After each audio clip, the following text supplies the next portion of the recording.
नमस्कार दोस्तों, मैं रूपवती सिंह आप लोगों का अपने YouTube चैनल पर बहुत बहुत स्वागत करती हूँ।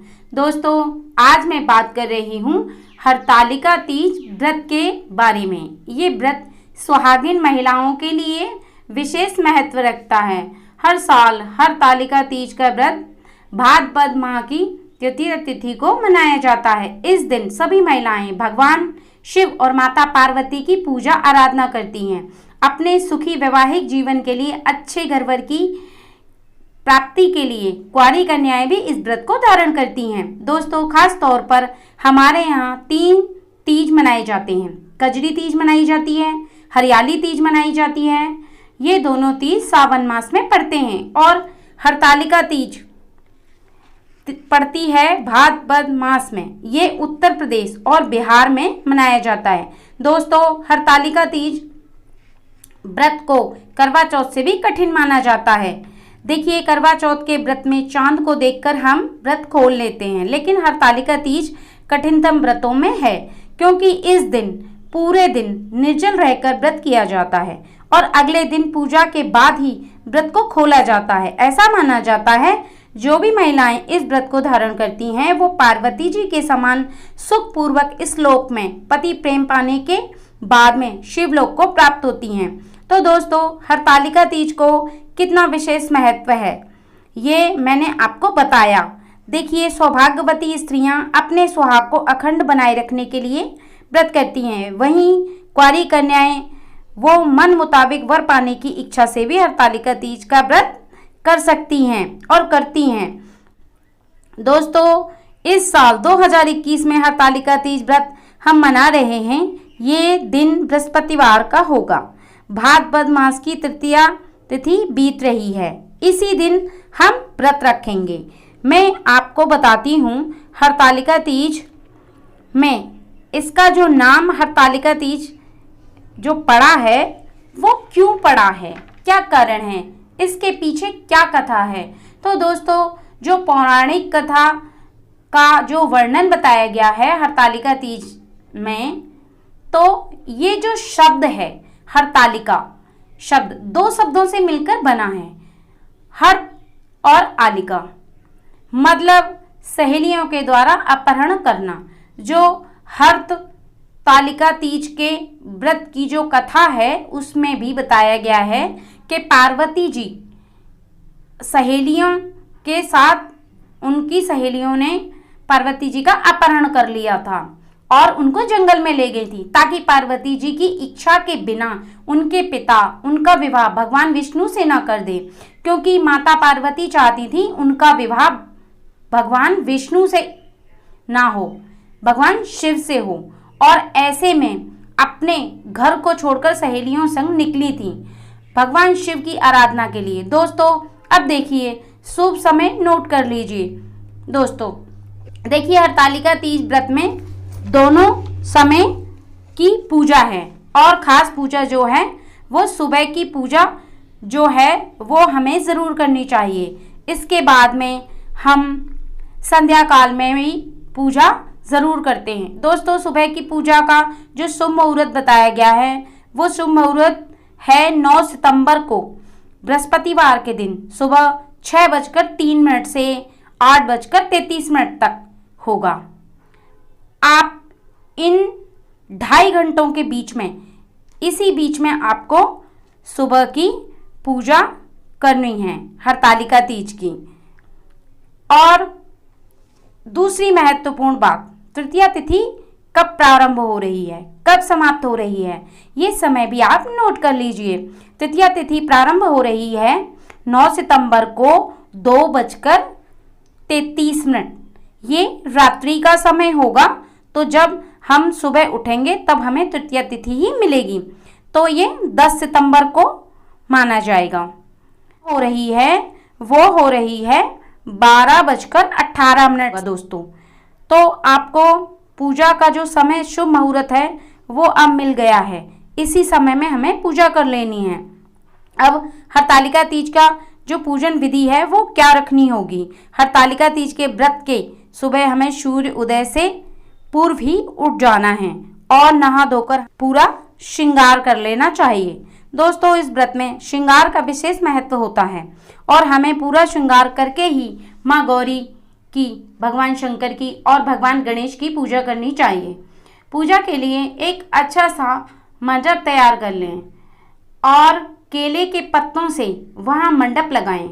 उस मंडप को फूलों से सजाएं। इसके बाद वहाँ पर भगवानों की मूर्तियाँ स्थापित कर दें, माँ गौरी की, भगवान शंकर की, भगवान गणेश की। इस दिन गौरी शिव गणेश बनाए जाते हैं वो मिट्टी के होते हैं, क्योंकि माता पार्वती ने हर रोज रेत की शिवलिंग की पूजा की थी और भगवान शिव को प्रसन्न किया था। फिर भगवान शिव ने प्रसन्न होकर उन्हें पत्नी के रूप में स्वीकार किया था। तो दोस्तों हरतालिका तीज व्रत में भी हमें मिट्टी के गौरी, गणेश और शिव बनाकर उनकी पूजा करनी चाहिए। अगर आप सुबह पूजा नहीं कर पाते हैं तो आप विधि विधान से प्रदोष काल में भी पूजा कर सकते हैं। माता गौरी की पहली महत्वपूर्ण और दूसरी महत्वपूर्ण बात, पहली महत्वपूर्ण बात ये कि आपको 16 श्रृंगार करना है पूजा में, और दूसरी महत्वपूर्ण बात ये कि मिट्टी या रेत से बनाकर ही प्रतिमा की पूजा आप करें। अगर आप नहीं बना सकते या आपके पास नहीं है तो आप मजबूरी में फोटो की या प्रतिमा की पूजा भी कर सकते हैं। और तीसरा जो प्रमुख कार्य है दोस्तों वो ये है माता पार्वती के पूजन अर्चन में। तो ये विधि विधान से सुहागिन स्त्रियों को जो सारी सामग्री जरूरी अर्पित करना है, इसको एक अलग दो विशेष महत्व होता है। दोस्तों यहाँ पर एक बात और बता दूं, कई कुंवारी कन्याएं जो पूछती हैं कि क्या हरतालिका तीज का व्रत रख सकती हैं, ये भी पूछती हैं कि अगर हम व्रत रखते हैं तो सुहाग की सामग्री हम अर्पित कर सकते हैं। तो दोस्तों उन कुंवारी कन्याओं के लिए मैं जवाब देना चाहती हूँ, हाँ आप अर्पित कर सकते हैं और व्रत भी रख सकते हैं।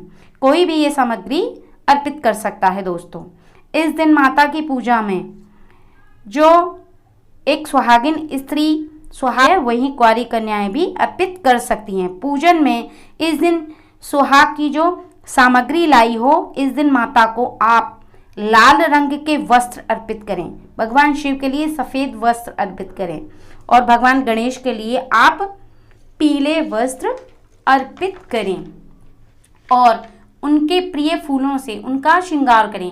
भगवान शिव के लिए बेलपत्र का इंतजाम रखें, भगवान शिव के लिए सफ़ेद पुष्प रखें, माता गौरी और गणेश के लिए लाल फूलों का इंतजाम आप रखें। पान, सुपारी, गुलाल, इत्र भगवान शिव के लिए, भस्म गणपति के लिए, दुर्वा ये भगवान को अति प्रिय वस्तुएं हैं। प्रयास करते हैं कि हम उनकी सभी प्रिय वस्तुओं को ला सकें और लाते भी हैं, और उन सामग्री में से हम पूजन करते हैं और शुद्ध घी का दीपक ही जलाएं उस दिन और उनकी विधि विधान से आप पूजा करें। दोस्तों हरतालिका तीज में माँ गौरी को भोग क्या लगाएं, देखिए क्षेत्र के हिसाब से ही भोग बदल जाते हैं, अलग अलग क्षेत्र में अलग अलग भोग अर्पित किए जाते हैं। वैसे विशेष तौर से भगवान शिव को सफ़ेद कलर के भोग अर्पित किए जाते हैं, जैसे आप खीर बना करके उन्हें भोग में अर्पित कर दीजिए। मीठी पूड़ियाँ बनती हैं और इस दिन गुजिया का विशेष विधान है। भगवान को आप सीजन के हिसाब से फल चढ़ा दें।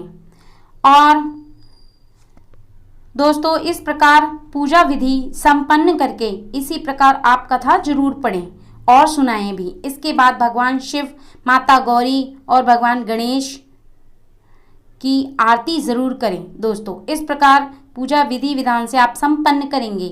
दोस्तों हरतालिका तीज व्रत में क्या खाने का विधान है, दोस्तों शुरू में ही मैंने आपको बता दिया है कि निर्जला व्रत है, इसमें खाने का कोई विधान नहीं है।